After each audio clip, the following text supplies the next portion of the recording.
today. Let us do a more reflective style of practice. Let's get into our meditation posture. We're sitting upright and relaxed.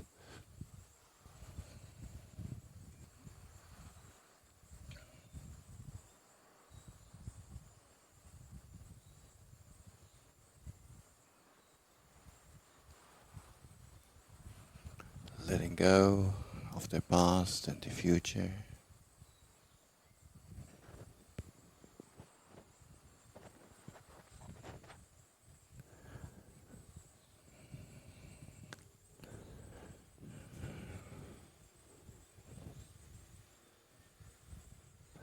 Reminding ourselves on one of the most essential teachings, the most essential teachings of the Buddha, the Four Noble Truths, which he says is something we should ponder upon, frequently reflect upon.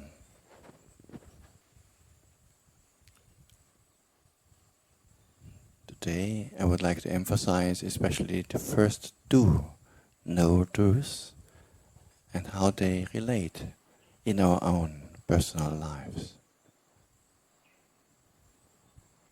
The Noble Truth of suffering and of the cause of suffering.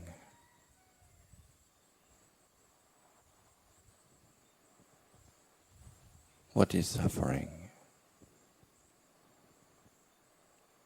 Sorrow, lamentation, physical pain, or grief and despair. That's suffering.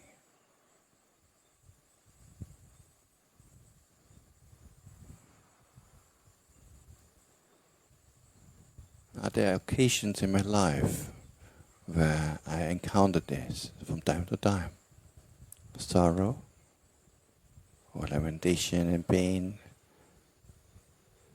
physical pain, mental pain, or even grief and despair.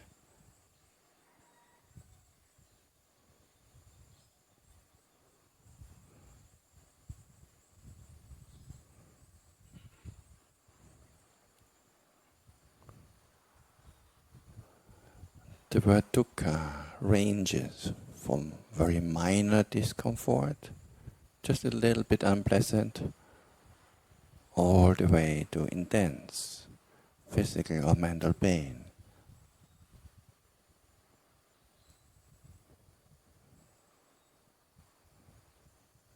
So let us not overlook also smaller discomforts, annoyances, unsatisfactory experiences. What are they in our own lives?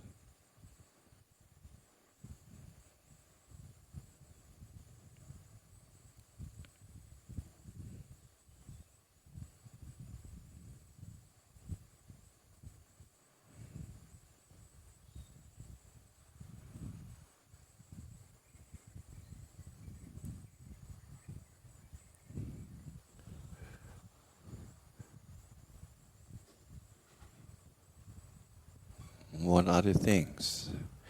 If you had a magic wand, you would just wish them away.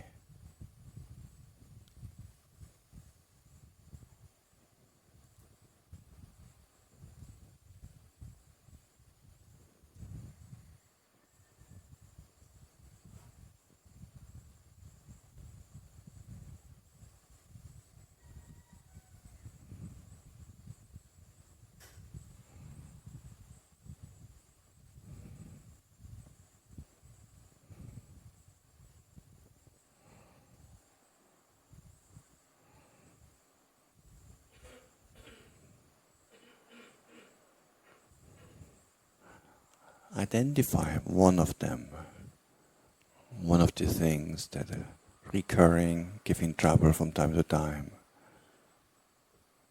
For the time being, just one.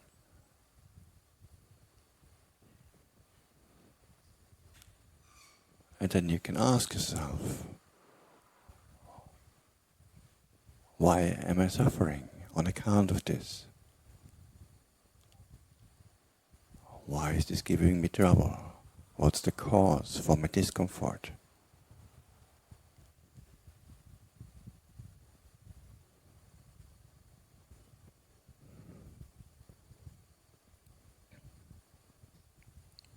Are there others who maybe experience the same thing, but who have no trouble with it at all? Is that a possibility?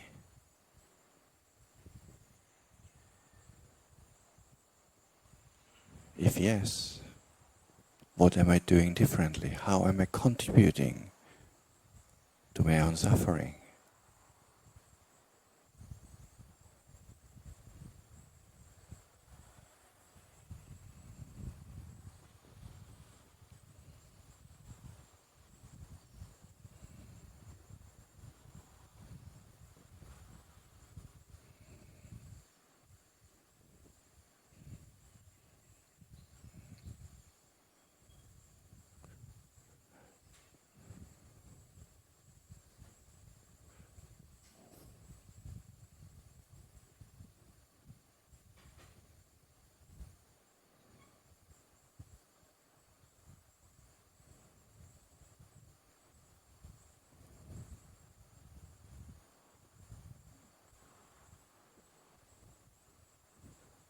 Sometimes we have to look behind the surface, behind the obvious reasons or causes, like because of the weather, because of this person or that person. These are just the triggers. But most likely, there's a deeper underlying cause. Why is this giving so much trouble to me? And most likely, some form of craving is involved. Wanting something.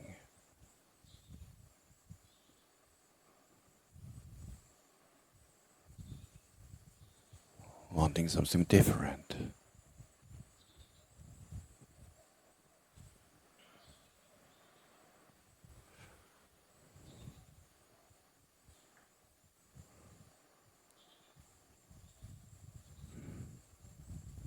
Can you identify the craving with regard to this particular issue?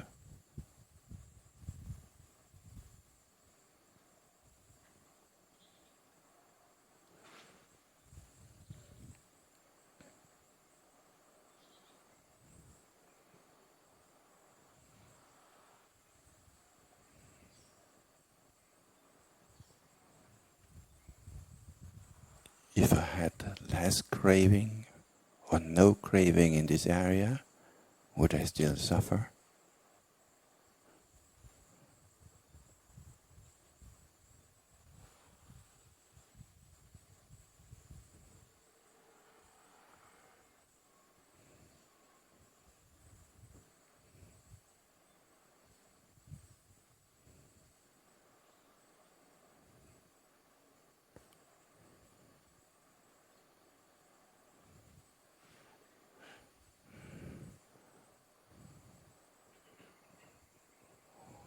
Or move on to another smaller or larger issue that gives trouble from time to time, that the mind finds unpleasant. Again, am I contributing to this dukkha in any way?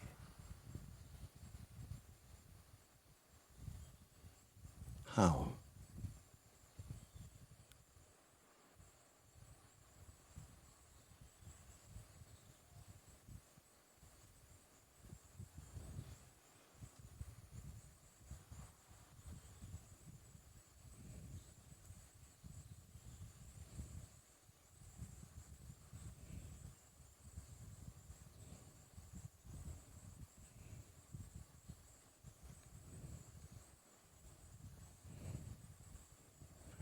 Maybe yes, Maybe I'm not contributing right now. Maybe I have done something in the past that gave rise to the current situation, and the dukkha is the result of some past action or lack thereof.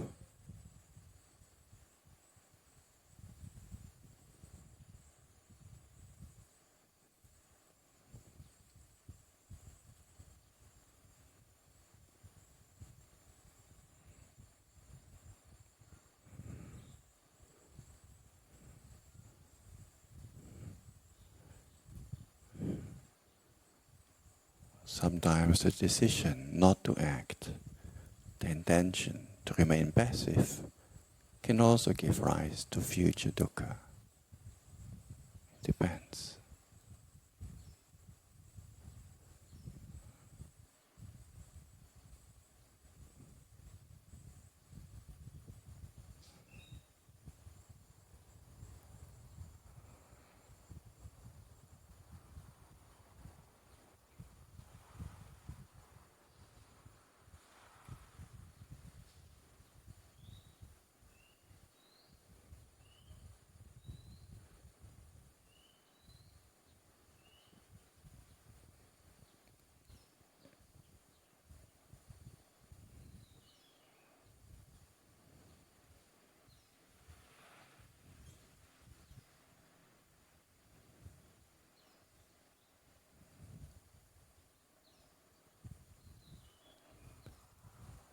Another way of identifying areas of dukkha is looking at areas where I'm separated from what I like, from what I desire, but I can't get it, or maybe not yet.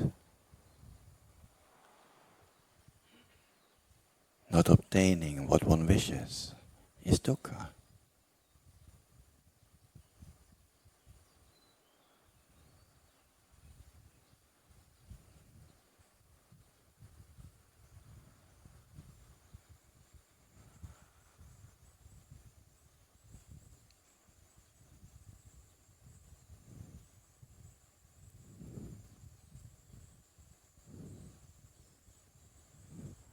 There is no problem in not obtaining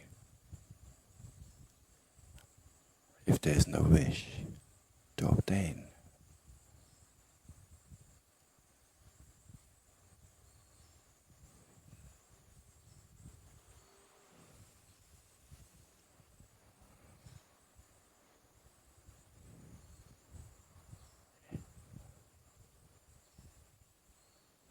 In what areas of life do I suffer on account of not getting what I want? Can be material, can be mental, can be in relationships, family life, workplace. Not getting what one wishes.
And on the flip side, being together, being united with what one does not want. This can be individuals, people, can be a situation one finds oneself, can be sickness, being united with what I don't want, being together.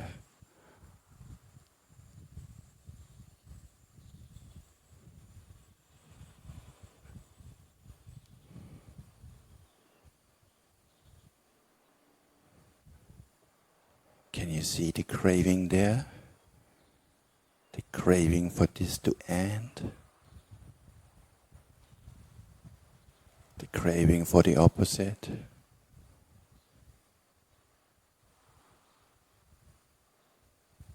The stronger the craving, the more dukkha.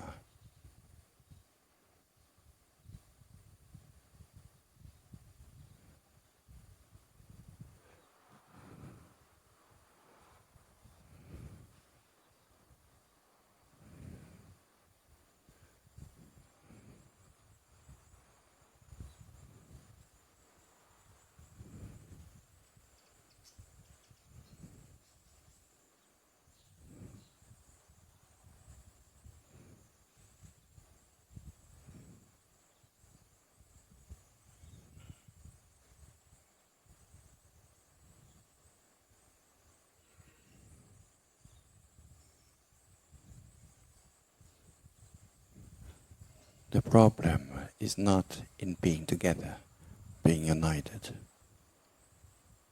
The problem is in the rejection, in the wishing otherwise, in the non-acceptance, lack of equanimity.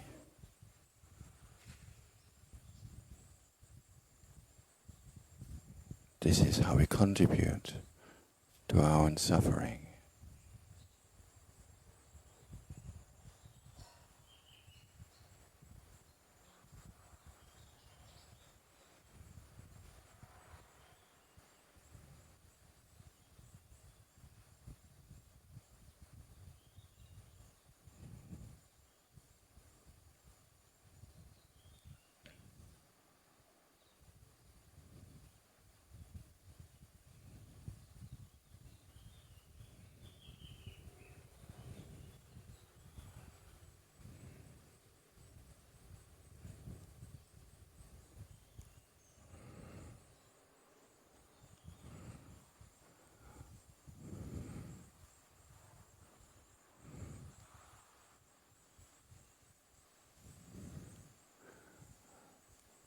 All this craving and clinging is just leading to misery.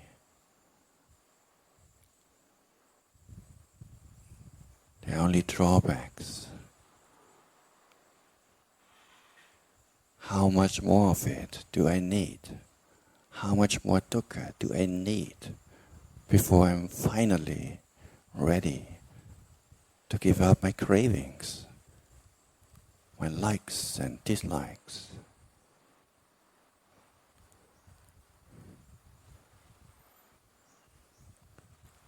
How much more dukkha do I want before I learn to let go, release, accept,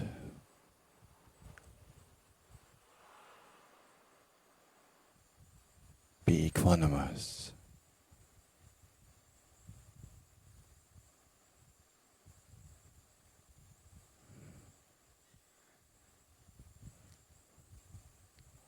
Letting go.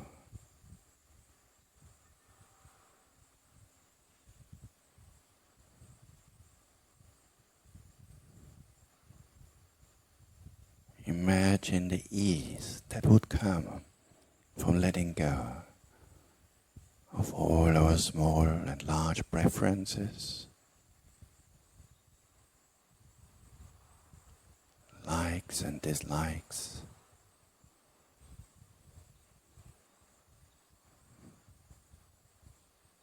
Imagine the ease and well-being when the mind needs nothing,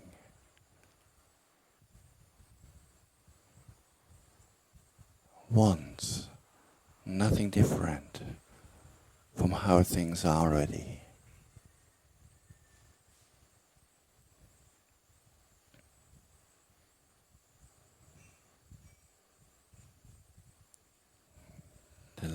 lightness, release of the burden of one's shoulders.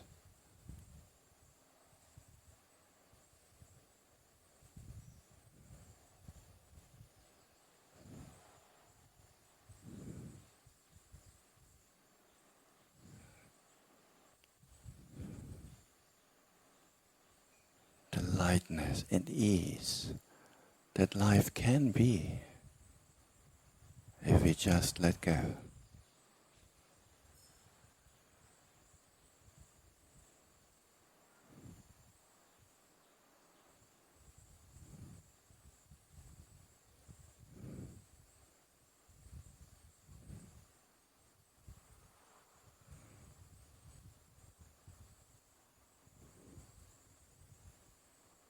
It's within our hands.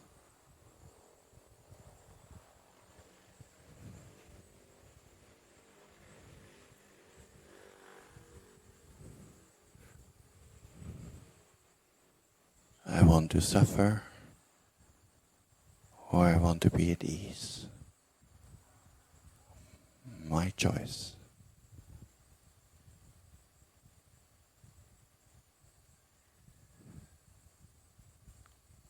This is a choice we make not just once or twice, but every moment. Every moment we crave, that's a choice. We cling, we reject, we choose suffering.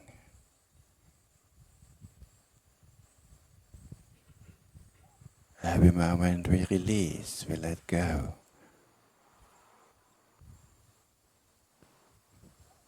We become equanimous is a choice for happiness.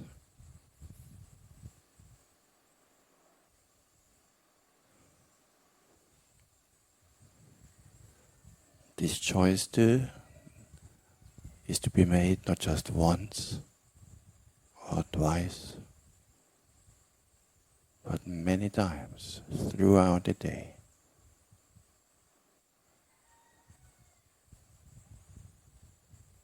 Many moments of release, relaxing, letting go of my likes and dislikes,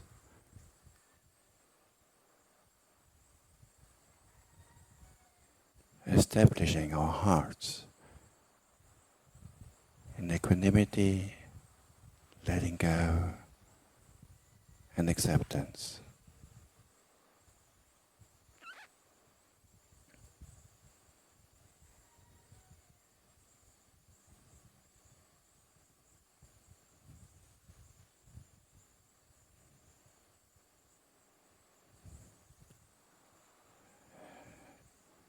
Seeing things according to reality as they truly are, but without wishing for them to be otherwise.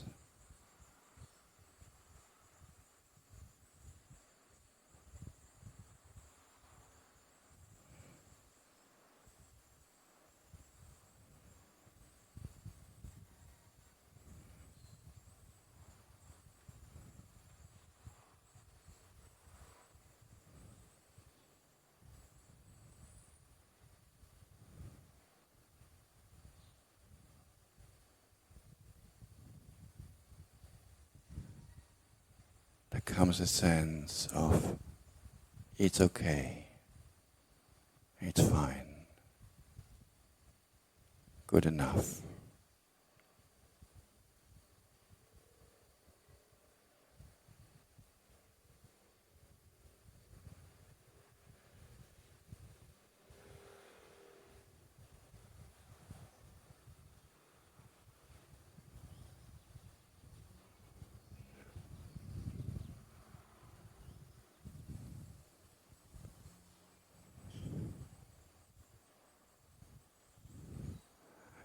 Likewise for our morning reflection, it's okay, it's fine, good enough. I offer that for your reflection.